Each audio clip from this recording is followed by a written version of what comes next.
Hello everyone, welcome to NCERT physics simplified study में बात करेंगे article number 4.7.1 position vector and displacement की। किसी भी पॉइंट का जो पोजीशन हम कैसे शो करेंगे फ्रॉम द ओरिजिन, ठीक है, वो शो करेंगे with the help of position vector. ठीक है, तो स्टार्ट करते हैं। The position vector small r of a particle P is located in a plane with reference to the origin of an x y reference frame.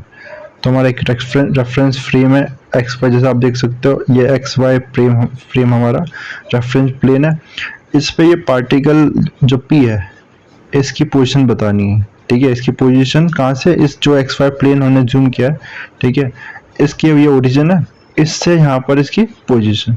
तो ये जिस vector से हम शो करेंगे इस, तो हम पोजीशन वेक्टर से शो करेंगे। ओरिजिन से हम क्या कर देंगे, इसको ज्वाइन कर देंगे and this will be our position vector of point P. ठीक है, नाउ और ये कैसे गिवन होगा, आर जो position vector it will be, we can again resolve this into two component. Okay, that is the x component and the y component. So x I cap plus Y J cap. ठीक है, तो x component देखो, इसका देखो हमने resolution already सीख लिया है। ठीक है, तो इसका ये एक्स कंपोनेंट यहाँ पर है एक्स आई कैप।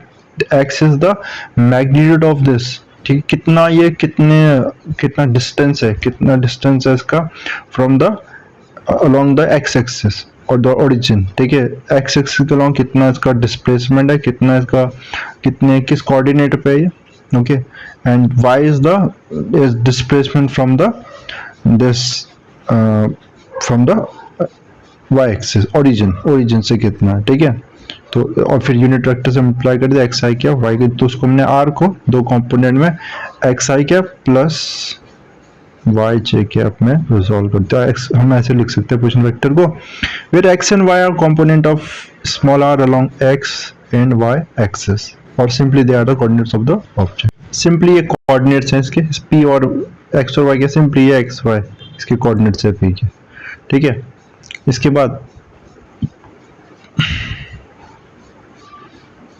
एक सेकंड, नीचे भी नहीं है फिर। Okay, so now suppose a particle moves along the curve shown by the thick line and is at p at time t small t and p dash at time t dash, then displacement।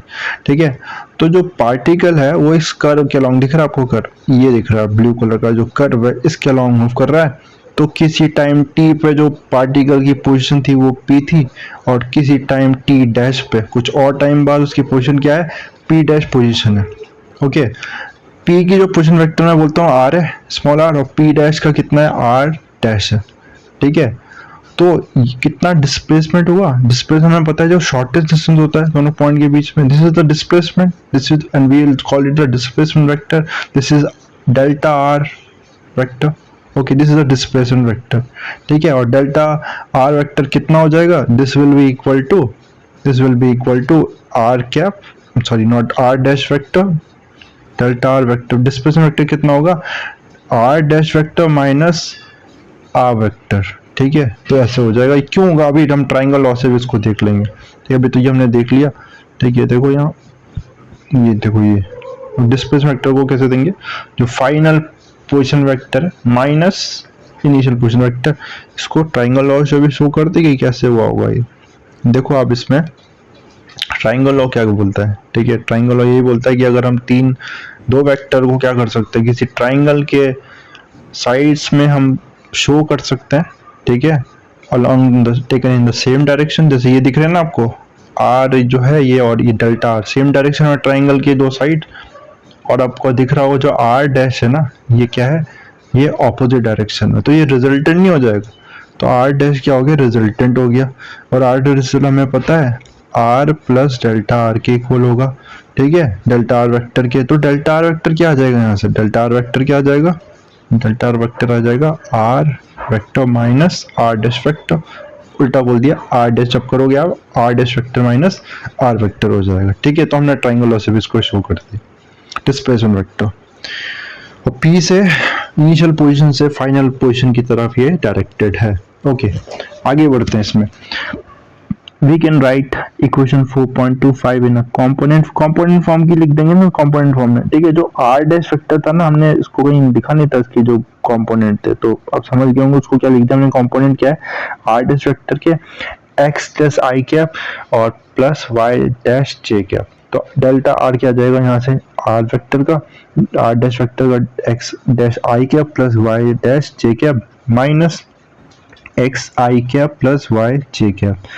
ठीक है, और इसके बाद जो यहाँ पर आ जाएगा, ठीक है, तो इसके बाद क्या आ जाएगा यहाँ पर, जस्ट अ सेकेंड, हाँ, तो इसको हम क्या लिख सकते हैं, इसको डेल्टा आर डैश को लिख सकते हैं, डेल्टा आर वेक्टर को लिख सकते हैं आई कैप डेल्टा एक्स कैप, ठीक है, plus J cap delta Y cap. तो उसको मैं इस तरह से लिख रहा हूँ, ठीक है, जो उसका जो डेल्टा आर को, तो डेल्टा आर को मैंने क्या लिखा, ये लिखा ना मैंने, ठीक है।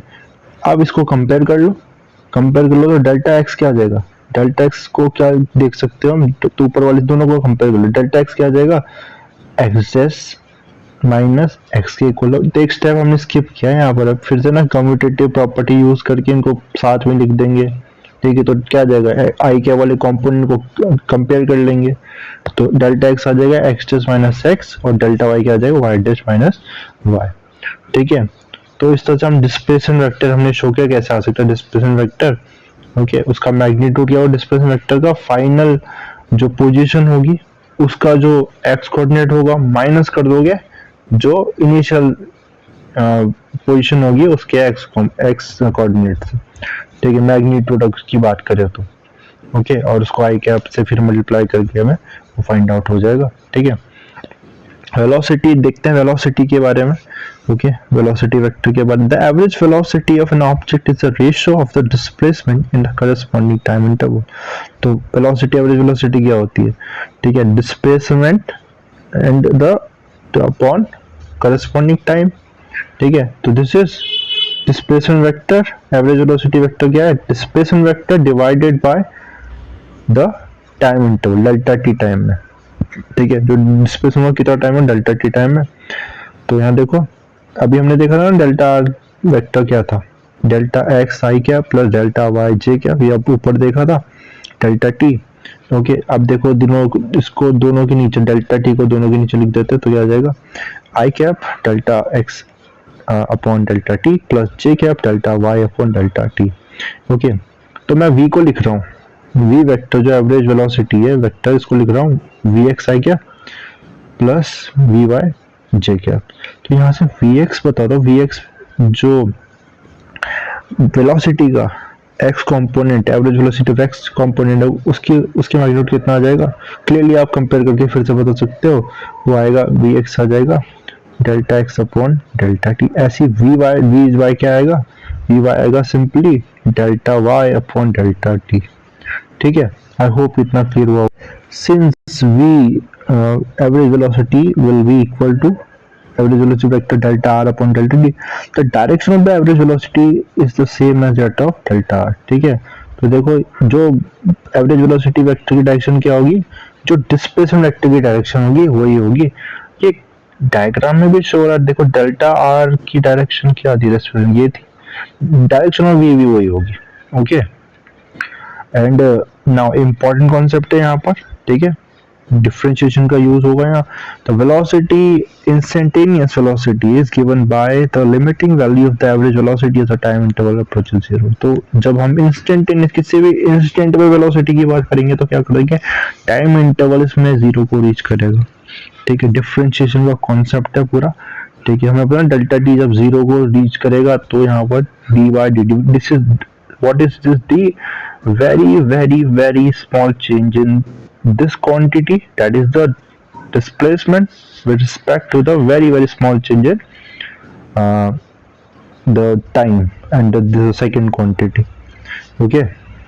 मैं बताता चलूँ मैं, ठीक है। तो क्या कर रहे हैं देखो, अभी तक जब हमने डेल्टा टी लिया था तो वो तो एवरेज टाइम था, ठीक है, जो एवरेज वेलोसिटी थी एक पूरे टाइम इंटरवल की। मैं चाह रहा हूँ कि ये भी इंस्टेंट पे निकालना कि किसी इंस्टेंट पे वेलोसिटी कितनी है, किसी इंस्टेंट पे निकालना है। टाइम इंटरवल कितना, टाइम इंटरवल तो नहीं होना चाहिए उसमें, किसी इंस्टेंट पे बोल रहा हूँ ना, सेकंड 4 सेकंड में कितना है, 4 सेकंड में कैसा टाइम इंटरवल, लेकिन वेलोसिटी तो कैसे निकलती है, वेलोसिटी तो टाइम इंटरवल से निकल सकती है ना, किसी इंस्टेंट पे। फिर क्या करे, सॉल्यूशन क्या है इसको, तो हमें क्या करना पड़ेगा, उसको 10 to this should be equal to 0, क्योंकि टाइम इंटरवल जब मैं बोलूँ नहीं होना चाहिए, लेकिन वो तो इन्फिनिटी आ जाएगा, दैट इज अ प्रॉब्लम। सो क्या कर सकते हैं, क्या करेंगे अब, इसको जीरो नहीं करेंगे, ठीक है, जीरो नहीं कर सकते, इन्फिनिटी आ जाएगा, लेकिन टाइम इंटरवल तो लेना पड़ेगा, तभी तो आएगी वेलोसिटी। तो क्या करेंगे, टाइम इंटरवल को बहुत छोटा कर देते हैं, टेंस टू जीरो कर दिए। टाइम इंटरवल कितना, 0.0000।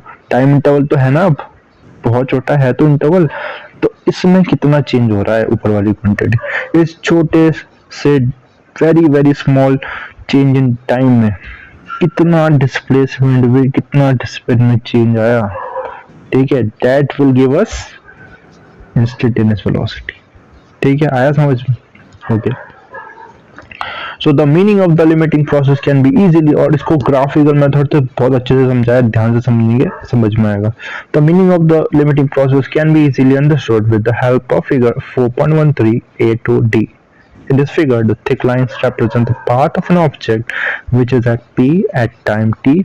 P1, P2 and P3 represent the position of the object after time delta t1, delta t2 and delta t3. ठीक है, देखो यहाँ पर पूरा देखो, यहाँ से बताया तो P1 P2 है ना, ये पहला है, पहला ये ग्राफ है। P1 इसकी इनिशियल पोजीशन है, this is initial P1 initial position, उसका जो पोजीशन वेक्टर है R है एंड स्मॉल r है। P1 जो है that is the second position, the final position, उसका R1 पोजीशन वेक्टर, और डेल्टा R1 इसका डिस्प्लेसमेंट वेक्टर है। ओके, और वेलोसिटी का डायरेक्शन भी आप देख सकते हो अलोंग द डेल्टा R1 का डायरेक्शन के अलोंग है। अब क्या करते हैं, हम टाइम इंटरवल को कम कर रहे हैं, जो सेकंड पॉइंट है देखो, इसको अप्रोच कर रहा है P2, ठीक है, ये रहा, टाइम इंटरवल कम ले रहे हैं तो डिस्प्लेसमेंट भी कम हुआ होगा। ओके, P3 और क्लोज है तो P2 पॉइंट और क्लोज है, ठीक है, P1 के टाइम इंटरवल हमने छोटा कर दिया, ठीक है। P3 अब तीसरा पॉइंट टाइम इंटरवल और छोटा कर, डिस्प्लेसमेंट क्या होगा, ये तीसरा पॉइंट है जो डिस्प्लेसमेंट कम हुआ होगा यहाँ पर।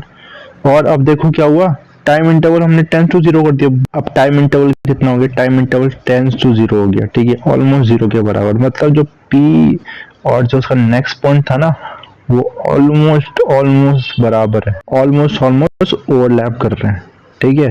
तो इस पॉइंट पे क्या हुआ, ये बता रहा है अब इंस्टेंटेनियस वेलोसिटी, और इसमें डायरेक्शन जो भी आ जाएगी, ये आ गया इंस्टेंट वेलोसिटी इस इंस्टेंट पे। P और P डैश जो दूसरा पॉइंट था, वो दोनों लोग ओवरलैप कर गए, क्योंकि टाइम इंटरवल बहुत छोटा, डिस्प्लेसमेंट हुआ तो मिनी 10 to 0, बहुत छोटा डिस्प्लेसमेंट हुआ है। ओके, तो ये दोनों पॉइंट, दूसरा हम विजिबल शो भी नहीं कर पा रहे इसमें, ठीक है, यहीं पर है दूसरा पॉइंट भी, और यही देता है मुझे इंस्टेंटेनियस वेलोसिटी। और इस पॉइंट पे देखो एक पॉइंट भी यहाँ लिखा है, the direction of v is parallel to line tangent to the path, ठीक है, तो पाथ की टेंजेंट इस पॉइंट पे ना टेंजेंट बना दो, यहाँ पर वेलोसिटी इंस्टेंट वेलोसिटी डायरेक्शन है। ओके, तो काफी इंपॉर्टेंट कॉन्सेप्ट है इंस्टेंट वेलोसिटी निकालने के लिए। डिफरेंशिएशन कर देते हैं हम ऊपर वाली क्वांटिटी का नीचे वाली क्वांटिटी के रिस्पेक्ट में। Delta R1 and delta R2 delta R3 are the displacement of the object in time delta t, delta 2 and delta t3 respectively. The direction of the average velocity v bar is shown in figure, ठीक है। तो मैंने सारी चीज आपको बताई, तो delta T जैसे यहाँ पर क्या हो रहा था, कम हो रहा था, है ना, यहाँ पर देखो डेल्टा टी सेकंड जो बी वाले में और कम हो गया, डेल्टा सी में और कम हो गया, और डेल्टा टी में तो 10 to 0 हो गया, ऑलमोस्ट जीरो के बराबर हो गया, ठीक है। और डेल्टा आर भी वो जीरो को ही अप्रोच करेगा फिर। ओके, डेल्टा टाइम बहुत छोटा होगा, डेल्टा आर डिस्प्लेसमेंट वेक्टर भी जीरो को अप्रोच करेगा, और ये टेंजेंट टू द पाथ हो जाएगा। Okay, the direction of velocity at any point on the path of an object is tangential to the path at that point and its direction of motion. तो velocity की direction, ठीक है, किसी भी point पे क्या होती है, उस पाथ पे अगर हम टेंजेंट पाथ में ऑब्जेक्ट पे टेंजेंट ड्रॉ कर दो उस पॉइंट पे, तो वो आ जाएगी, और इन डायरेक्शन ऑफ मोशन की भी होना चाहिए। ऐसा नहीं कि आप ऐसा कर दो, पॉइंट पे तो टेंजेंट बना दिया आपने, लेकिन यहाँ बना रहे इस डायरेक्शन में, सॉरी इस डायरेक्शन में बना रहे हो, ये भी गलत है। डायरेक्शन ऑफ मोशन की डायरेक्शन में होना चाहिए, और उस पॉइंट पे टेंजेंट होना चाहिए, वेलोसिटी डायरेक्शन देगा, इंस्टेंटेनियस वेलोसिटी की डायरेक्शन दे देगा। V in express V in a component form में एक्सप्रेस कर सकते हैं। वी वेक्टर क्या था, this is the instantaneous velocity of के, this is equal to differentiation of dr by dt of position vector, okay okay, तो now limit ten D delta T tends to zero है, इसके component हम लिख सकते हैं, अभी ऊपर देखा हमने डेल्टा एक्स आई कैप और वाई कैप जे कैप में कर सकते हैं, delta X upon delta T I cap plus delta Y upon delta T J cap. Okay, and now we can put the limit on both the components I cap, limit delta t tends to 0 delta x by delta t, and j cap limit delta t tends to 0 delta y upon delta t. And now so v vector क्या कर सकते हैं हम, v vector को लिख सकते हैं what instantaneous velocity will be equal to I cap dx by dt plus j cap dx vy by dt. Okay, और ये किसी v वेक्टर को ऐसे इसके कंपोनेंट में तो लिख सकते हैं क्या, वी एक्स आई cap plus V J cap V Y जे कैप, सॉरी. ओके, नाउ तो वी एक्स इसकी को कंपेयर कर लेंगे तो क्या आ जाएगा, वी एक्स जो है मतलब इंस्टेंटेनियस वेलोसिटी का जो एक्स कंपोनेंट है वो कितना है, D X by D T, rate of change of, ठीक है, very very small change of, differentiation कर देंगे बेसिकली एक्स कंपोनेंट का, ठीक है. ओके, एंड वाई का D Y by D T आ जाएगा हमारा डी वाई वी वाई दे देगा, ठीक है. So if the expression for the coordinates X, तो एक्स के अलोंग किस तरह से वो पार्टिकल मूव कर रहा है, एक्स एक्सिस के अलोंग किस टाइम के साथ कैसे वेरी कर रहा है, सपोज एक्स टी स्क्वायर होगा, ठीक है, और वाई क्या है, टी क्यूब है सपोज, ठीक है, मतलब एक्स के साथ कैसे वेरी कर रहा है, टाइम बढ़ रहा है तो एक्स डबल डिस्प्लेसमेंट डबल हो रहा है along the X axis, Y के साथ थ्री टाइम नहीं क्यूब हो रहा है. तो हम क्या कर सकते हैं, यहाँ से इसको डिफ्रेंशिएट करके वी एक्स निकाल देंगे, कितना 2t आ जाएगा. ओके, एंड यहाँ से D Y by D T से जो डी वाई निकाल देंगे वो कितना आएगा, टी क्यूब आ जाएगा, ठीक है. ये दोनों कंपोनेंट निकल जाएंगे, और जब मैग्नीट्यूड, तो ये देखो, और किसी भी पॉइंट पे टी की वैल्यू डाल के क्या कर देंगे इसका और हमें पता ना क्या था, हमने अब पीछे भी देखा था क्या, जो v है वेलोसिटी होगी, तो वी एक्स तो आगे इनको डिफरेंशिएट करके v क्या होगा, इन दोनों मैग्नीट्यूड का स्क्वायर, हम ऑलरेडी पीछे देख चुके हैं, ठीक है. तो इस टॉपिक को जो क्योंकि आप स्टार्टिंग में होगी तो इसको डिटेल में बार बार पढ़ने की नीड है, तभी आपको ये माइंड में बनेगा कि एग्जैक्टली क्या हो रहा है इस चीज में, ठीक है. So if the expression for the coordinates x and y are known as function of time, we can use this equation to find v. हमने तो अगर टाइम के एक्सप्रेशन पता है x और y का टाइम के रिस्पेक्ट में जो एक्सप्रेशन पता है तो हम vx और vy निकाल सकते हैं, फिर उनका मैग्नीट्यूड निकाल सकते हैं इस तरह से, और डायरेक्शन भी पता कर सकते हैं tan थीटा क्या होगा vy बाय vx, क्योंकि हमें पता है ये दोनों क्या होते हैं, ये दोनों परपेंडिकुलर है दोनों, ठीक है. v और vy component, vy z component, vx component perpendicular, तो थीटा क्या है tan inverse vx vy by vx, ठीक है. तो पैरेललोग्राम लॉ से हमने किया था उस तरह से हम इसको फाइंड आउट कर सकते हैं, ठीक है. तो अगर ये समझ में आपको, तो एक्सेलरेशन भी ऑलमोस्ट ऐसा ही है, ठीक है. तो अभी मैं श्योर नहीं कि एक्सेलरेशन आगे कराना चाहिए कि नहीं, ठीक है, कोई बात नहीं, ट्राई करता हूँ मैं, ठीक है. अगर हो पाया, एक एनर्जी एक्चुअली में प्रॉब्लम क्या होती है कि जब मैं लॉन्ग पैराग्राफ में जाता हूँ तो एनर्जी डाउन होने लगती है, बट मैं चाहता हूँ कि जो वीडियोस में एनर्जी रहे वो हाई रहे, ठीक है, तभी वो देखने में भी सही लगता है, ओके, ऐसा मैं फील करता हूँ, ठीक है. एनीवेज ट्राई करते हैं, ठीक है. अगर लगेगा कि एनर्जी उतनी नहीं रही इनको करने में in the paragraph, I will make it again in a fresh video this part. Acceleration,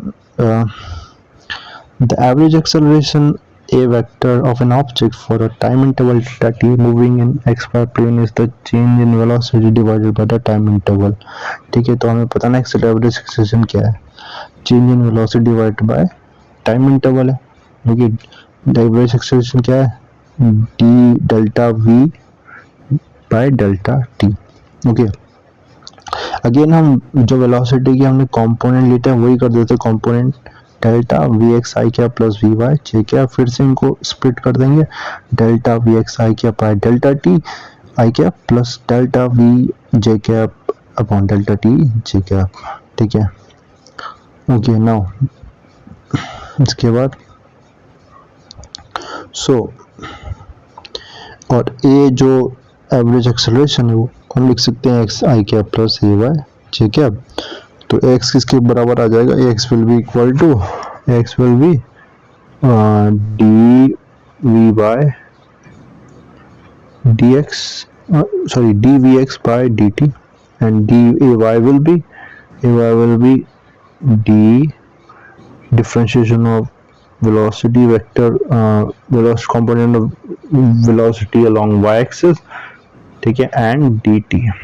okay, now the acceleration, instantaneous acceleration is the limiting value of the average current. तो जैसे कि velocity में देखा था, जो इंस्टेंटेनियस वेलोसिटी थी वो क्या था, लिमिटिंग वैल्यू थी, जिसमें delta T tend to zero approach कर रहा था, ठीक है। वैसे टाइम इंटरवल जब जीरो को अप्रोच करेगा तो उसी का लिमिटिंग वैल्यू एवरेज एक्सेलरेशन का लिमिटिंग वैल्यू है। So again average instantaneous acceleration will be limit delta T tends to zero delta V vector by delta T. And now since delta V हमने देखा था अभी वी एक्स आई cap plus V Y जे cap, तो again क्या कर सकते हैं, इसको जो आ जाएगा क्या, acceleration will be equal to I cap limit delta T tends to zero delta, ठीक है, डेल्टा एक्स वी एक्स, फिर से वो कंपोनेंट में किया है जैसे ऊपर किया था, ठीक है।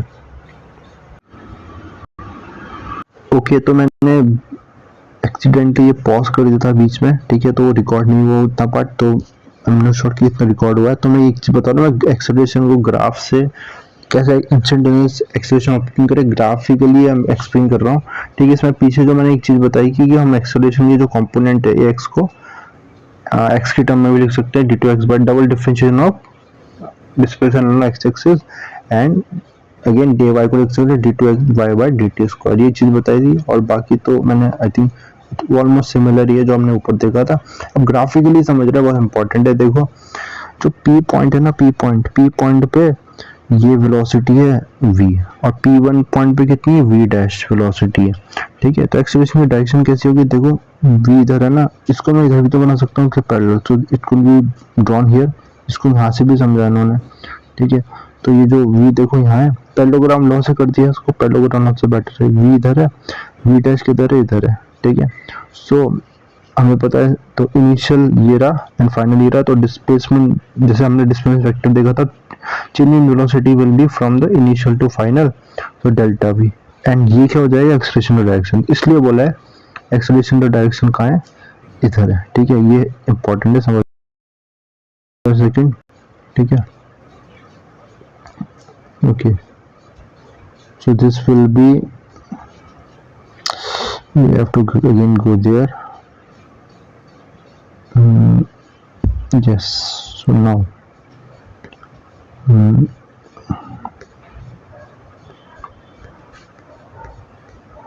तो आगे ग्राफ वापस से, ठीक है। तो देखो इसलिए एक्सेलरेशन जो शो किया है यहाँ पर वो ऐसे शो किया है ये, ठीक है। तो हमने इससे हेल्प से इसको फाइंड आउट किया। और अब देखो डेल्टा, फिर ये टाइम को हम कम कर रहे हैं, डेल्टा टी जीरो को अप्रोच कर रहा है धीरे धीरे, तब दूसरा point P point velocity V dash इधर है, फिर से हम बना देंगे तो देखो वी डैश जो डेल्टा वी इधर आएगा और एक्सेलरेशन डायरेक्शन इधर है, फिर से और कम टाइम इंटरवल पे लिया वेलोसिटी, तो p3 पॉइंट आया, उसमें एक्सेलरेशन इधर है। अब delta T tend to zero, ठीक है, तब क्या आ जाएगा, तब जो इंस्टेंटेनियस वेलोसिटी का जो डायरेक्शन होगी क्या होगी, इसके इस पॉइंट पे, ठीक है, इस पॉइंट पे कैसे, वेलोसिटी के इस पॉइंट पे परपेंडिकुलर, ठीक है, इस पॉइंट से परपेंडिकुलर है, ठीक है। ये इसको यहाँ पर लिखा भी होगा, ठीक है। जस्ट सेकेंड, उसको उस लाइन को मैं पढ़ देता हूँ। हाँ, so delta we is obtained, yes, by definition the direction of average acceleration is the same as that of delta v. We see that as d delta t decreases, the direction of delta v changes and consequently the direction of the exponent changes. Finally in the, ये important है, delta t tends to zero, the average acceleration becomes the instantaneous acceleration and hence the direction is shown, और direction जो ये reduce का direction v के जो velocity है उस point पे उसके perpendicular है, ठीक है। Note that in one dimension, the velocity and the acceleration of an object are always along the same straight line. Important point है सब, देखो velocity और acceleration straight line motion में क्या होता है, same direction में होता है, ठीक है। However, in 2 dimension और 3 dimension वेलोसिटी एक्सेलरेशन वेक्टर में वेरी एंगल 0 to 180। तो इसमें देखो 90 मैं बोल रहा था, जरूरी नहीं 90 हो, सॉरी ठीक है, ये मिस्टेक है मेरी, ठीक है। तो वो वेरी कर सकती है, इस केस में 90 के क्लोज दिख रहा है हमें, वेरी कर सकता है 0 से 180 डिग्री। तो लीनियर मोशन में तो क्या होगा, एक्सेलरेशन और वेलोसिटी सेम डायरेक्शन होगी, लेकिन 2 dimension 3 dimension में एक्सेलरेशन और वेलोसिटी के बीच में एंगल कितना हो सकता है, 0 to 180 के बीच में कहीं भी लाई कर सकता है। ओके, तो और थीटा भी हम फिर से tan inverse V Y by D V X regulate, अच्छा तो एग्जाम्पल है, ठीक, एग्जाम्पल से इस बात को यहाँ पर क्लैरिफाई किया है, ठीक है। तो आई होप कि ये पॉइंट समझ में आ गए, पैराग्राफ समझ में आया होगा, इंपॉर्टेंट पैराग्राफ, तो उसको फिर से देखना, कोई भी मिस्टेक होगी इसमें, मतलब मैंने जब पॉज किया और उसके बाद या कुछ मिसिंग हो गया वो तो उसको बता देना, मैं उसको फिर से बना दूंगा इस वीडियो को। Thanks for watching.